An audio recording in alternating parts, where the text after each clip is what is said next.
আজকে আমাদের কথা বলতে হবে, এই জন্যই কথা বলতে হবে। সম্মানিত আলিমী দ্বীন আল্লামা দেলোয়ার হোসেন সাঈদী সেই 14 আগস্টে যখন পিজিতে আমরা যখন জানতে পেরেছিলাম যে তিনি পিজিতে ভর্তি আছেন, আমরা সেখানে হাজার হাজার দুই মহানগরীর নেতা কর্মীরা আমরা সেখানে উপস্থিত হয়েছি। আমাদেরকে সেখানে যেতে দেওয়া হয় নাই, আমাদেরকে পুলিশের প্রশাসনের হয়রানিতে সেখান থেকে আমাদেরকে বের করে দেওয়া হয়েছে। আমরা যখন জানতে পারলাম 8:30টার পরে যে তিনি আর এই পৃথিবীতে নেই, তিনি পৃথিবী থেকে চলে গেছেন, প্রত্যেকটা স্টাফ আমরা অফিস থেকে বের হয়ে আমরা সেই পিজির দিকে ছুটলাম। পিজির সবগুলো গেট বন্ধ করে দেওয়া হলো, পিজির প্রত্যেকটা গেটে প্রশাসন দেওয়া হয়েছিল, পিজির প্রত্যেকটা গেটে রয়ের গুপ্তচরকে দেওয়া হয়েছিল, পিজির প্রত্যেকটা গেটে সেনাবাহিনী ভারতের সেই চামচাদেরকে দেওয়া হয়েছিল, শেখ হাসিনাকে যারা প্রতিষ্ঠিত করেছিল বাংলাদেশে। সম্মানিত হাজিরিন, তারা আমাদের বুকে গুলি চালিয়েছে, আমাদের বুকে রবার বুলেট টিয়ারশেল চালিয়েছে, আমরা তবুও ক্ষান্ত হইনি। প্রত্যেকটা 5টা গেট পিজি হসপিটালের 5 নম্বর গেট আমি নাসির প্রথম ভাঙতে সক্ষম হই। পিজি হাসপাতালের প্রত্যেকটা গেট আমাদের ইসলামী ছাত্র শিবিরের দখলে ছিল। মিডিয়া যারা আসছিল আমাদেরকে সেখান থেকে প্রতিহত করতে, প্রশাসন যারা আসছিল আমাদেরকে সেখান থেকে প্রতিহত করতে, আমরা তাদেরকে দৌড়ানি দিয়ে সেখান থেকে প্রতিহত করতে সক্ষম হই মহান রব্বুল আলামিনের রহমতের মাধ্যমে। শুধুমাত্র একটি উচ্চারণ সেখানে হয়েছিল যে আল্লামা দেলোয়ার হোসেন সাঈদী এই বাংলার মাটিতে বাইতুল মুকাররমে জানাজা হবে, তারপরে ঢাকা থেকে পিরোজপুরে চলে যাবে। সম্মানিত হাজিরিন, সেই দিন শেখ হাসিনা সেই ডাইনি সে ভয় পেয়েছিল আজকে যদি 1 ঘন্টার জন্য যদি তাকে জানাজা করতে দেওয়া হয়, 10 মিনিটের জন্য যদি বাইতুল মুকাররমে জানাজা করতে দেওয়া হয়, সেই দিন শেখ হাসিনার পতন নিশ্চিত অনিবার্য। তিনি ভেবেছিলেন রয়ের গুপ্তচররা শেখ হাসিনার কাছে এই ডিজিএফআই এর খবর দিয়েছিল যে শেখ হাসিনার আজকে পতন হবে যদি সাঈদী সাহেবের জানাজা এখানে হয়। সম্মানিত হাজিরিন, সারা রাত আমরা যুদ্ধ করে সেই অ্যাম্বুলেন্সের সামনে আমরা তাজা বুক বিলিয়ে গিয়ে সেই অ্যাম্বুলেন্সের সামনে শুয়ে শুয়ে 5 নম্বর গেট পর্যন্ত আমরা শুয়েছিলাম সেই মাটির মধ্যে।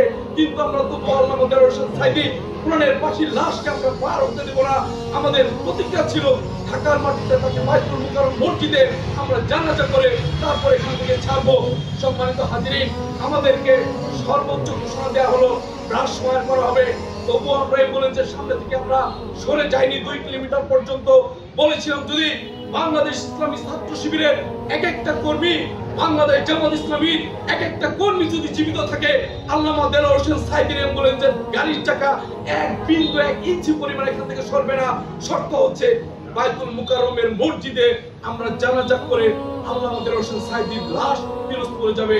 সম্মানিত হাজিরিন, ফজরের যখন ঠিক আজান দিচ্ছে সেই আজানের মুহূর্তে আমাদের উপর জল কামান নিয়ে আসা হলো, গরম পানি দেওয়া হলো, আমাদের টিয়ার গ্যাস মারা হলো, ছাত্রলীগ যুবলীগ আমাদেরকে আক্রমণ করে সেখান থেকে বিতাড়িত করেছে। সম্মানিত হাজিরিন, অ্যাম্বুলেন্সের চাবি সহ আমরা চাকা সেখান থেকে পাংচার করে দিয়েছিলাম।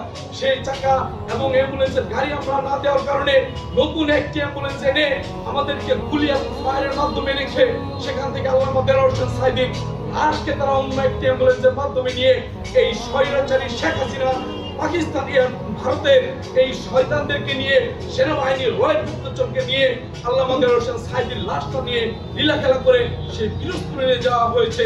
সম্মানিত হাজিরিন, বাংলাদেশ জামাত ইসলামী ছাত্র শিবিরের কর্মীরা যখন আল্লামা দেলোয়ার হোসেন সাঈদীর লাশের জন্য যখন ক্ষান্ত হননি, কান্নায় ভেঙে পড়েছিলেন, ঠিক সেই মুহূর্তে ঢাকা শহর থেকে এক একটা গাড়ি বের হওয়া অদূর স্বপ্ন ছিল। আমাদেরকে আমরা যখন দেখতে পারলাম যে লাশ নিয়ে চলে গেল, সবাই ঢাকার শহরের যত নেতা কর্মী আছে জামাত ইসলামী এবং ইসলামী ছাত্র শিবিরের সবাই আমরা গাড়ি নিয়ে রওনা হয়ে গেলাম। যাত্রাবাড়ি পর্যন্ত আমাদেরকে যেতে দেওয়া হয়েছে, তবু আমাদেরকে যাত্রাবাড়ির পরে যেতে দেওয়া হবে না। সম্মানিত হাজিরিন, আমার একজন ক্লায়েন্ট আছে অফিসার, তাকে আমি ফোন দিলাম, স্যার আমার ভাইয়ের বিয়ে, আমাকে যেতে হচ্ছে, স্যার একটু পরে আমার ভাই চলে যাবে সে আমেরিকা, আমাকে বিয়েতে উপস্থিত হতেই হবে, স্যার আমি সেখানে যাব, শুধু এনগেজমেন্ট অনুষ্ঠান, স্যার আমার গাড়ি আটকা দিয়েছে, মিথ্যা কথা বলছে যে দেলোয়ার হোসেন সাঈদীর জানাজায় যাচ্ছে। আমরা 11 জন ভাই সেই হাইস্টি নিয়ে সেই পিরোজপুরের মাটিতে আমি গিয়ে সেই তার কবরস্থানে আল্লামা দেলোয়ার হোসেন সাঈদী ফাউন্ডেশনের মাঠে লাশের দায়িত্বে ছিলাম আমি আছি। কিন্তু সম্মানিত হাজিরিন, স্পষ্ট এই দলিল যে বাংলার মাটিতে পৃথিবীতে সম্মানিত উপস্থিতি হিন্দুরা পর্যন্ত মেয়ে ছেলে তারা এসেছে শুধুমাত্র একটি বাক্য নিয়ে যে মৌলানা সাহেবকে যেন ভগবান স্বর্গবাসী করেন। আমরা যতদিন লাশ যখন পিরোজপুরের মাঠে আল্লামা সাঈদী ফাউন্ডেশনে যখন পৌঁছে যায়, লক্ষ লক্ষ গাড়ি ঢাকা শহরের যে রোডটা আছে, পিরোজপুর বাস স্ট্যান্ড আছে, তা সেই দিন 15 আগস্টে পালন করছিল তারা, ছাত্রলীগ, আওয়ামী লীগ, যুবলীগ, তারা আমাদেরকে দেখে সেখান থেকে পালিয়ে যেতে বাধ্য হয়েছে। আমাদের ইসলামী ছাত্র শিবির, জামাত ইসলামী নেতৃবৃন্দদেরকে তাদের খিচুড়ি নিক্ষেপ করে এসে আমাদেরকে পায়ে পানি দিতে তারা বাধ্য হয়েছিল, গোসলের জন্য বাধ্য হয়েছিল পানি দিতে, ওযুর জন্য বাধ্য হয়েছিল পানি দিতে, তারা বাধ্য হয়েছিল জানাজায় শরীক হতে। তারা ভেবেছিল যে পিরোজপুরের মাটিতে আজকে আমাদের কবর হয়ে যাবে।